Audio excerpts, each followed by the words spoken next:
The chapter begins with Ananya's flight back to Bangkok. She gazes out of the airplane window, watching the Chao Phraya River winding like a golden serpent beneath the setting sun. Her heart is conflicted. Bangkok is where she grew up, but she left years ago after her mother's death.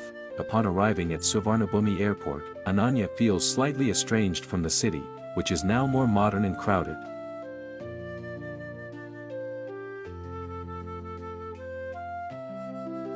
The chapter begins with Ananya's flight back to Bangkok. She gazes out of the airplane window, watching the Chao Phraya River winding like a golden serpent beneath the setting sun. Her heart is conflicted. Bangkok is where she grew up, but she left years ago after her mother's death. Upon arriving at Suvarnabhumi Airport, Ananya feels slightly estranged from the city, which is now more modern and crowded.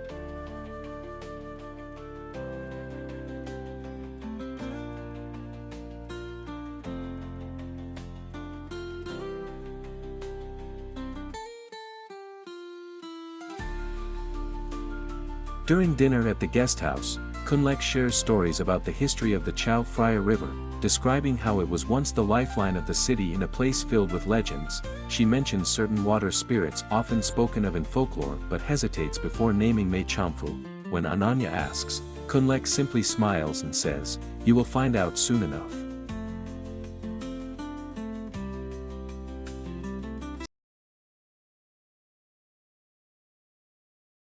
That night, Ananya sleeps soundly but has a strange dream. She is on a small boat in the river.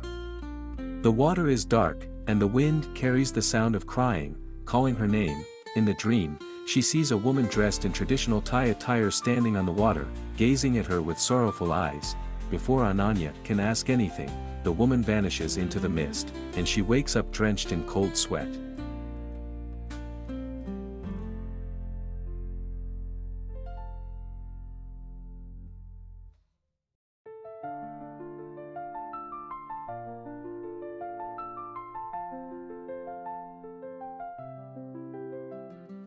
The next morning, Ananya discovers fresh jasmine flowers scattered along the riverbank near the guest house, as if someone had placed them there as an offering.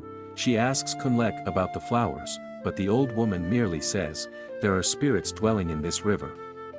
Some are guardians, but others are not." Ananya feels both intrigued and slightly unsettled. She decides to delve deeper into the legends surrounding the river.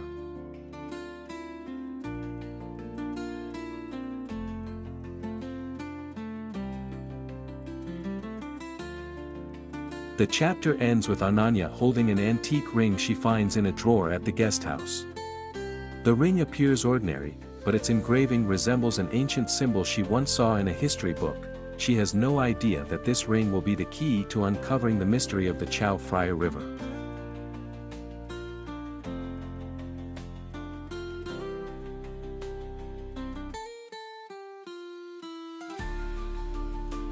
This chapter highlights the first tension between Ananya and the mystical atmosphere of the Chao Phraya River. It introduces the mysterious weeping that can only be heard at night, building the reader's curiosity about the spirit that haunts the river. Ananya begins noticing strange signs that cast a shadow over her writing journey.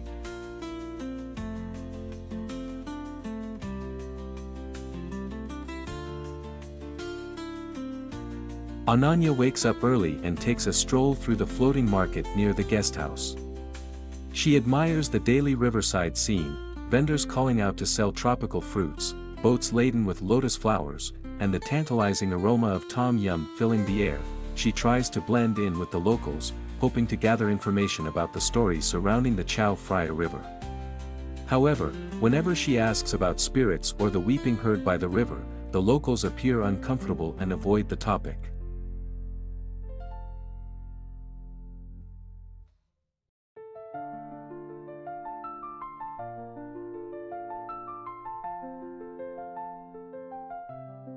At one of the antique stalls in the market, Ananya spots a ring identical to the one she found at the guest house.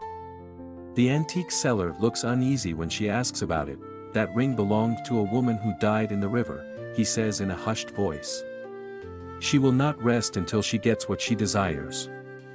The seller refuses to sell the ring and even warns Ananya not to wear the one she found.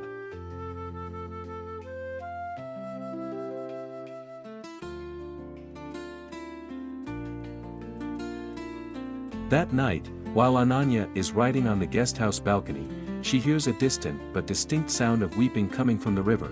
She tries to ignore it, dismissing it as her imagination or the night wind playing tricks on her. However, the crying grows louder, almost as if calling her name. Kunlek suddenly appears and urges her to come inside. "Don't stay by the river too long at night," she says in a serious tone.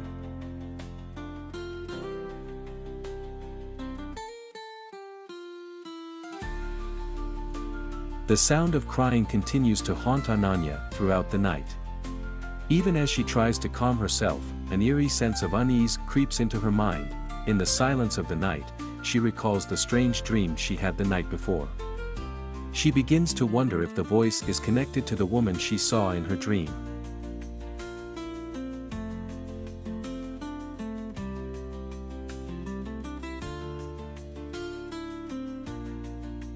The next morning, Ananya finds something unusual by the river, a wet piece of white cloth with small traces of blood on it. She brings it to Kunlek, but the old woman refuses to speak about it. "There are things better left untouched," she says.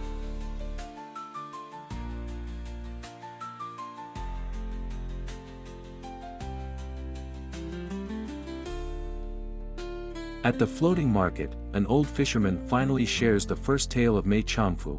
According to him, Mei Chamfu was a young woman admired for her beauty, but she was betrayed by her lover and cast into the river. Since then, she has become a vengeful spirit haunting the waters, weeping for revenge. That weeping is the cry of a shattered heart, the fisherman says. She calls people into the river, and they never return. Despite the growing fear, Ananya feels an increasing pull toward uncovering the truth. She realizes this is more than just a story for her article. It feels personal, as if there is a hidden connection between her and Mei Chamfu. The chapter ends with Ananya standing by the riverbank the following night, hearing the weeping once more. This time, she can almost make out words within the crying, "Help me." A chilling fear grips her, yet her desire to uncover the truth takes hold.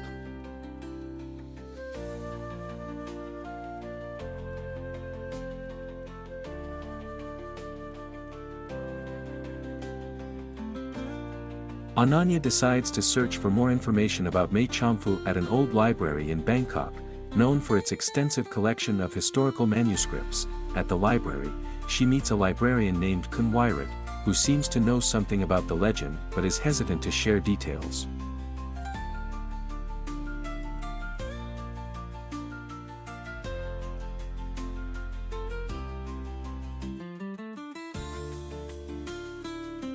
With Wairat's help, Ananya finds an ancient journal belonging to a nobleman from the Ayutthaya era. The journal mentions a woman named Chamfu. It describes Chamfu as a young girl who fell in love with a nobleman, but their love story ended in tragedy when she was betrayed and thrown into the Chao Phraya River.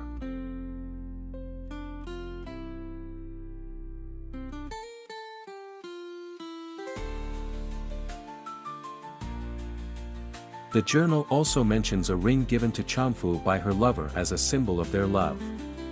The ring represented loyalty, but it ultimately became a symbol of suffering as it sank into the river along with Chamfu. Ananya begins to suspect that the ring she found might be the very same one.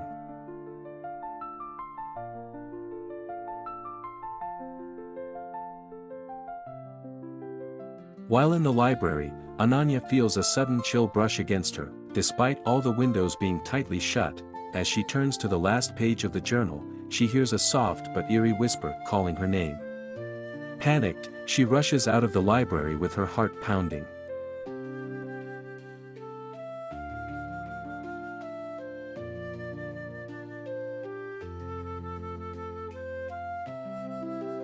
Despite Wairat's warning about the dangers of uncovering this story, Ananya decides to keep the journal for further research. She promises herself that she will uncover the truth, even if it means facing supernatural threats.